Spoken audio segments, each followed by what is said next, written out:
Hello and welcome to the Journal. I'm Steve Kendall. Assisting adults who are involved in the criminal justice system return to and live productive lives is a challenge. In Hancock County, an organization is doing just that. Welcome to a New Life is the organization's name. Later in the show, we'll be joined by representatives of the criminal justice side of this equation. But in our first segment, we're joined by Carla Benjamin, the executive director, Stan Kujawa, the board president and co-founder of Welcome to a New Life, and Puck Rowe, the board vice president and co-founder. Welcome all of you to Journal this afternoon.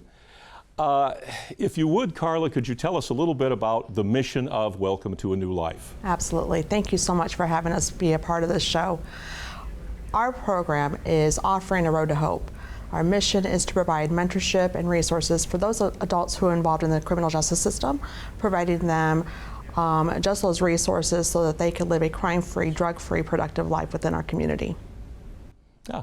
Now, as we talk a little about the mission statement, I know that Stan and Puck, you're co-founders.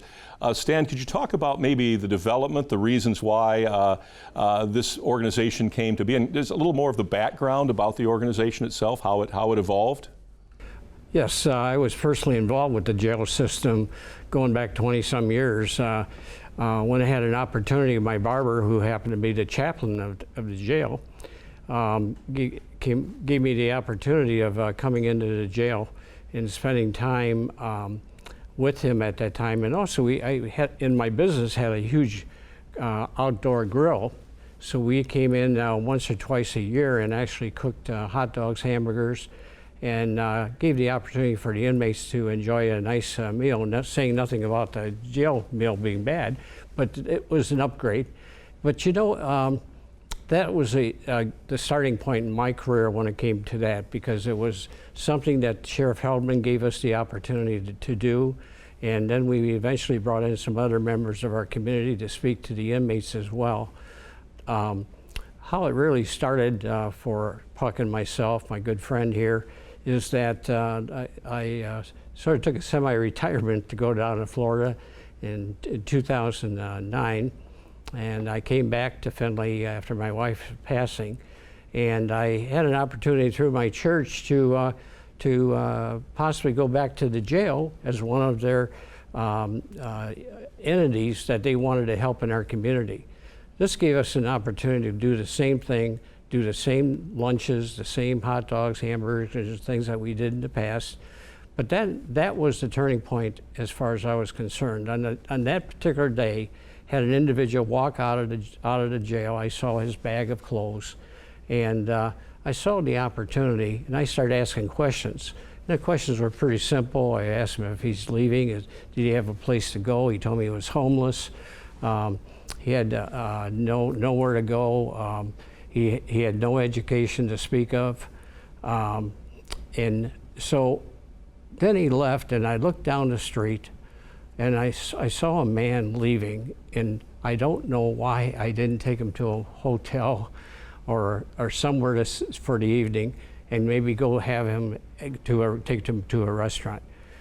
That's when the idea was formed in my mind, and then I met with this fine gentleman, and we spoke about it, and we said, you know what, Puck says, he says, you know what, you might want to do this. Well, I had a great relationship with Sheriff Heldman over the years, and so this sort of all came in, and we went and formatted our program here as far as creating what we wanted to do for our fine community of Hancock County. And so I would say that's how it all started, and now it's blossomed 3.5 years later. We got a great board on our and running our foundation, as well as Carla Benjamin, who we hired about 1.5 years ago as our executive director. You couldn't find a better person to be an executive director in our program. Yeah, well, and it's interesting because, as you said, here's a person walking out of a jail basically with no prospects at all, nowhere to go, no idea what he's going to do. Not a good recipe for a successful re-entry into society. So that's where that triggers. I was going to ask you how, what triggered this particular thing. Now, Puck, talk a little bit about the impact you're having in the community, because obviously this is the mission of the organization, is to assist these folks that are coming out of a situation where they've been involved in the criminal justice system and now need be able to make that next step to sort of get back into regular society. Well, in my life, I guess I always looked upon the criminal justice system and those who were incarcerated in jail as they made a bed. They probably need to sleep in that. But when Stan called me and we talked about this, I had a different impression of what those people were like. They were human beings. We all can make mistakes. Some are major mistakes.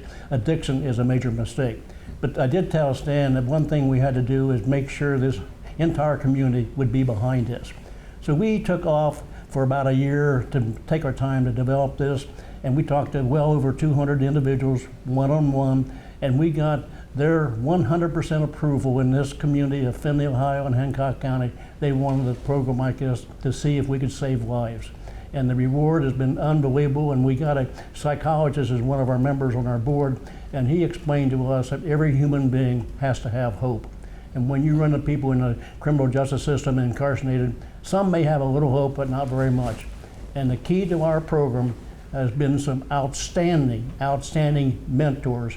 And the job they've done, they created a relationship, and this is one of the most rewarding things in my life, other than my family, my kids, and my wife, that I have experienced in my life. It's great to see a human being's life saved. Yeah. And Carla, from your perspective, about how many people are you dealing with, say, today as we sit here?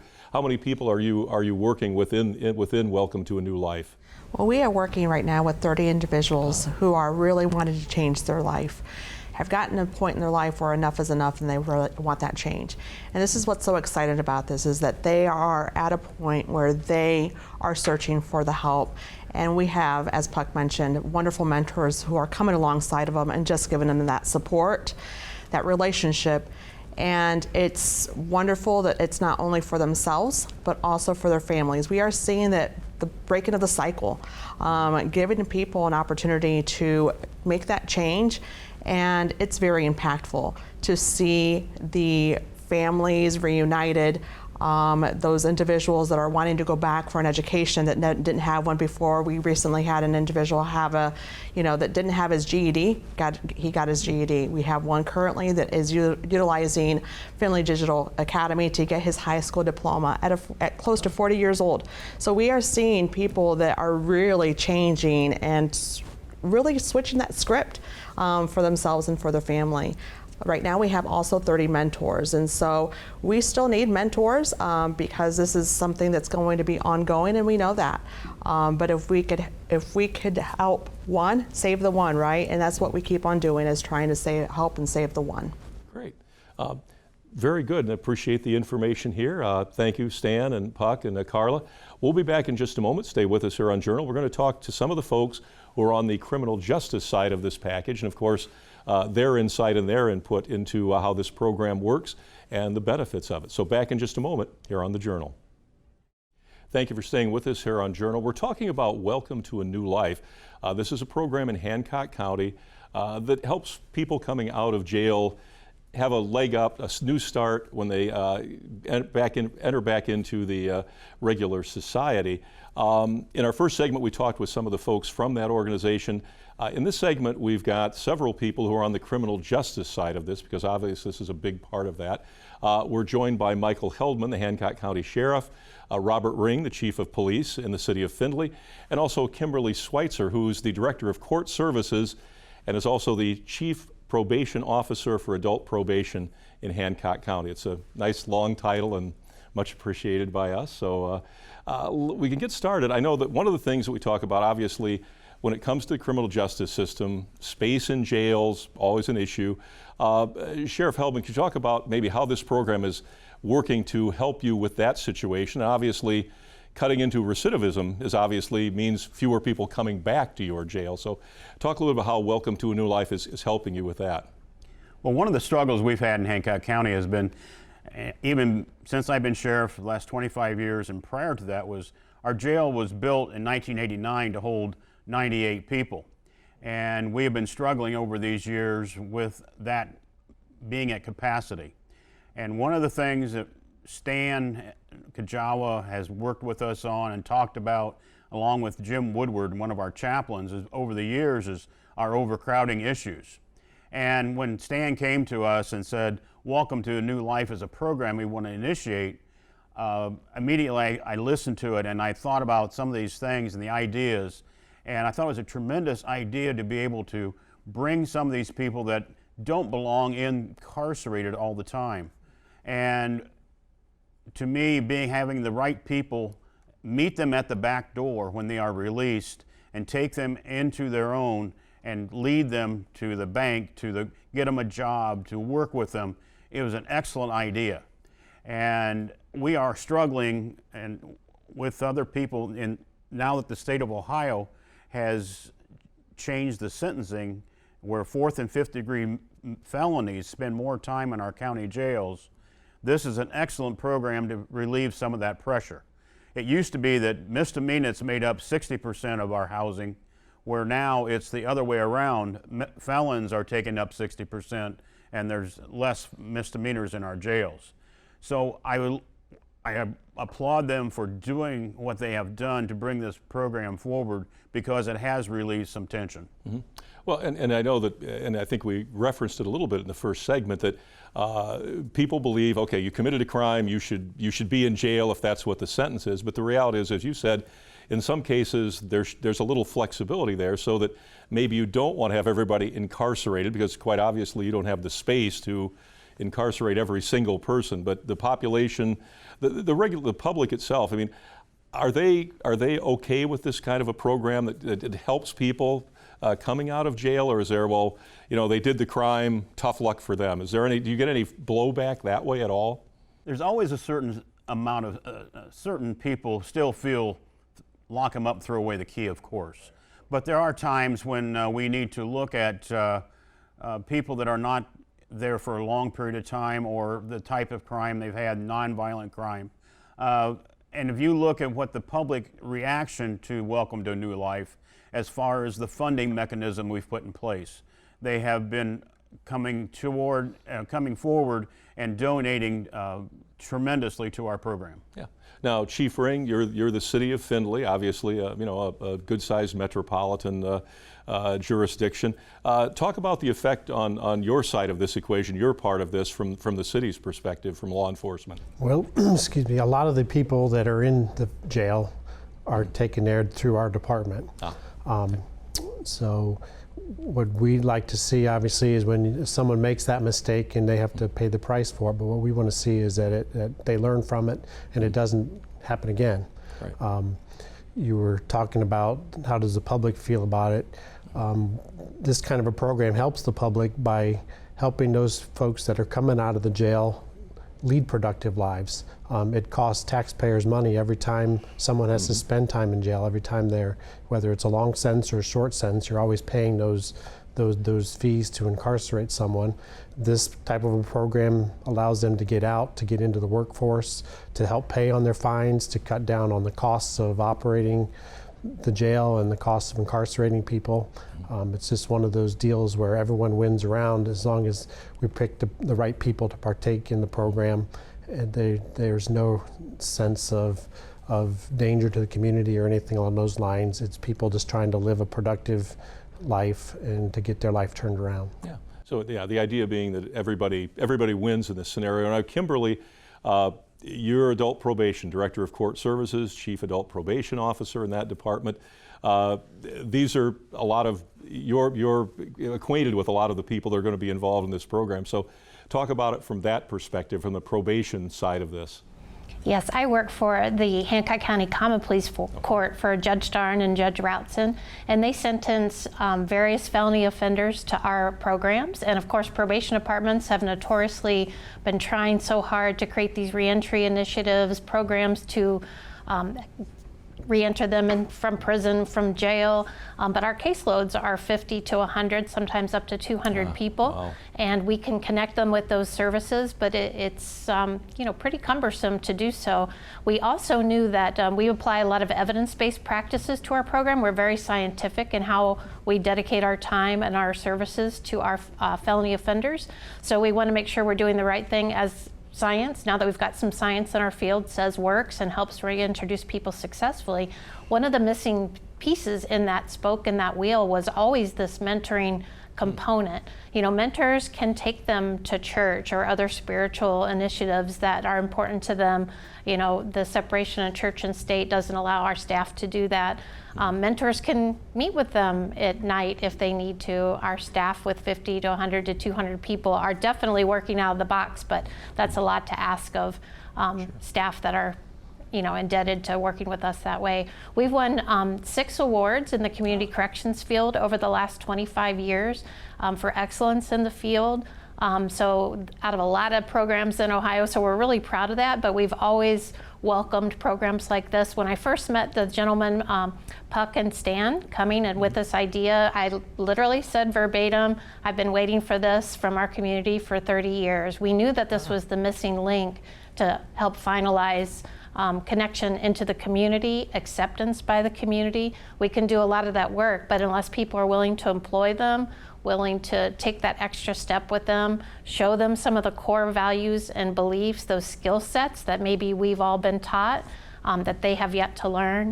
That has always been the missing component. So we've had some success, and we're looking forward to a lot more. Yeah, great. And as I said, you really would not like to see these people ever again, and for that regard, not in a bad way, but you don't want to see them come back through the system, either from the law enforcement side, the criminal justice side, or from the probation side. So, great. So, Kimberly Schweitzer, thank you so much. Chief Ring, Sheriff Heldman, thank you for information there. We'll be back in just a moment with more about Welcome to a New Life here on the Journal. Thank you for staying with us here on Journal. In this segment, we're joined by Carla Benjamin, the Executive Director of Welcome to a New Life. Also the Director of Court Services, the Chief Probation Officer, Adult Probation Department, Hancock County, Kimberly Schweitzer, and also Puck Rowe, one of the co-founders of Welcome to a New Life. And Kimberly, your challenge obviously is you have folks who are coming out of the criminal justice system, they're on probation. And I know that one of the things that seems to be happening, at least from some people's perspective, is your job seems to be getting more difficult in terms of how the state is dealing with the criminal justice system, and especially your particular part of it. So talk a little bit about that and the load that you're now carrying because of that. Well, I think it's twofold, and I think a lot of communities can relate to this with our various drug pandemics, from heroin to now methamphetamines. We went from 300 criminal cases entering our system to now almost 600 cases entering the system.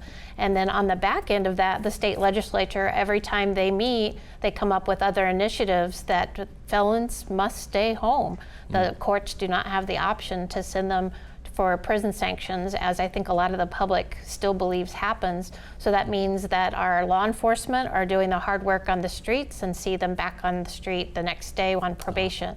That means the jail is overcrowded, they release them and they'll see them back on the street the next day for probation. So that's why these programs are even more important and more meaningful, that the courts don't have those options any longer. And whether you agree with that or not, you would take that up with your state legislatures. But the important thing is these people are staying home. They're your neighbors. They work with you. Their kids go to your schools. These are adult felony offenders that a lot of them are trying to make a change. A lot of them are afflicted with addiction. And the ones that are selected for this program certainly are at the place where they're ready to make a change. They're asking for a change. So that's why this is essential, I think, for our communities to stay as successful and affluent as they are. Yeah. Now, when you talk about people who would qualify for this, what's your role in that? How do you select, or you have input into who you believe is ready for this? How do you handle that? Yeah, that's a great question. And of course, Director Benjamin will talk about some other referral sources, but the probation staff are on the front lines. They know these people. Also, they're highly educated and highly trained on working them through the stages of change. So when someone really is at that point where they're ready for a change in life, they're ready to be accountable, which is a big component in this program. You're going to be accountable to not only the courts now, but to a mentor, that personal accountability. Then we make that referral to the director, and then they do their own check and balance on that person. But we've been key. We have about 30 people now referred to the program that are active. That was our last check a few weeks ago. So both Judges Starn and Routson are happy for us to plug this program in and see if it helps. The judges have been really interested to see, does that mentor, that warm handoff help make that final connection. And so far, with the right population, it has been important and successful so far. So it's still young, it's still early, but our probation officers, me especially, have been excited to make those referrals, and they've been passionate people that are very dedicated and are again, giving them that warm handoff to get them to the bank, to get them to therapy, to get them to a job, to get them to an interview, to help them dress for the interview. So the probation officers do a lot of that work, but can only take it so far. Sure. So this program's been very meaningful. Yeah. Now, one of the things that we haven't talked about, and Puck, you can talk about this a little bit, is obviously this requires some financial support. So talk a little about the funding mechanism and the support you've received from the financial side of this from the population and the public. Thank you, Steve, and you are so true. When we formed this thing, we were talking to all those people. I mentioned the 200 people. The last couple we talked to, we met with them because they were community leaders, Dwayne and Kathy Jeppett. And we met with them for well over an hour, and at the end of it, Dwayne said, you know, we did our homework, here's what we're going to do for you. They stepped up and gave us a $50,000 matching gift, and they gave us 3 months to match it.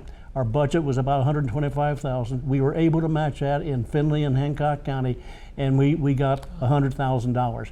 Since then, we've had tremendous support financially from very wonderful people from all walks of life. No matter what it is, it means a lot. I might mention we had a breakfast meeting that thanked all the donors and all the criminal justice system, the mentors, and the mentees.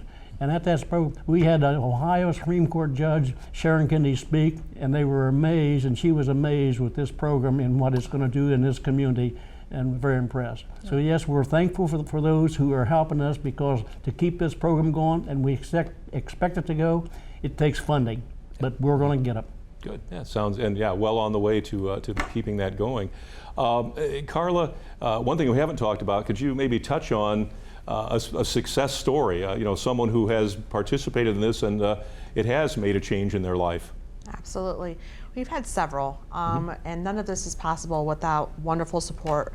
As Kimberly mentioned, we have those collaborations with not only their department, but other nonprofits within our community. So the collaboration partnerships that we've had has been wonderful. And that's what's made some of these success stories even better. There was one woman that when we met her, she was pregnant and she was actually on her way to prison. She could have been sent to prison. Right now, she has been with our program for a year and a half, is with her daughter, and they are doing great. Is it always easy? No. This journey is going to be one that's maybe going to have some high points and have some low points. But through it all, our mentorship, it's all about a relationship. And so the mentors are there to support them, encourage, and guide. And so what we love to see is that she is connected with her family. She is having, you know, those relationships again with her other children. And so that's what we want to see. We had another gentleman that, again, he would have been one that should be, you know, going into the system more than what he is already. And right now he is working on his education. He was able to complete his GED, and now he's wanting to continue that journey. So we've made connections for him to continue doing that.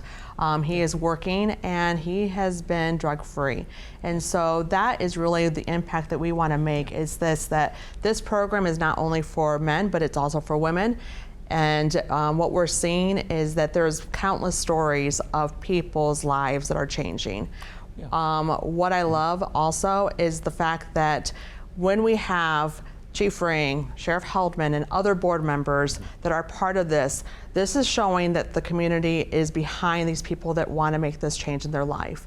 And none of this is possible without that. And the mentorships that we have, it's people that want, that are truly caring, that truly want people to feel like that there is hope, that there is a chance. And so what I love seeing also, and I say that a lot, I love seeing this because everything I love is everything about this program. I believe in it.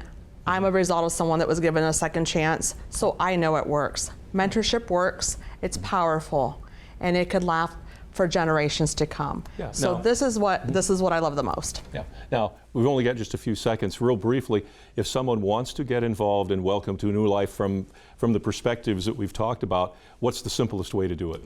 You can get a hold of me by reaching out to me, director at welcometonewlife.org. You could get a hold of me through our website, welcometonewlife.org. And then you could also give us a call, and I know I'll share that information with you as well. One of the things that I also wanted to say really quickly is that this is not one of those isolated incidences. This is something that is meant for our community. This is something where people could become productive so that they could live, work, and play in a healthy way. And so we are excited about this. We are excited about what it's going to be doing for many lives to come. Great. Well, Steve, if I might add, well, our board is outstanding. And every person we ask to be on our board, they represent some part of our community with responsibility. We were very well rewarded. No one turned us down to serve on this board for this organization. Great, great. Well, it's called Welcome to a New Life. You can check this out, of course, online and get involved. Obviously, a very important program in Hancock County. You can check us out at WBGU.org. And of course, you can watch us every Thursday night at 8 p.m. on The Journal on WBGU PBS. We will see you again next time.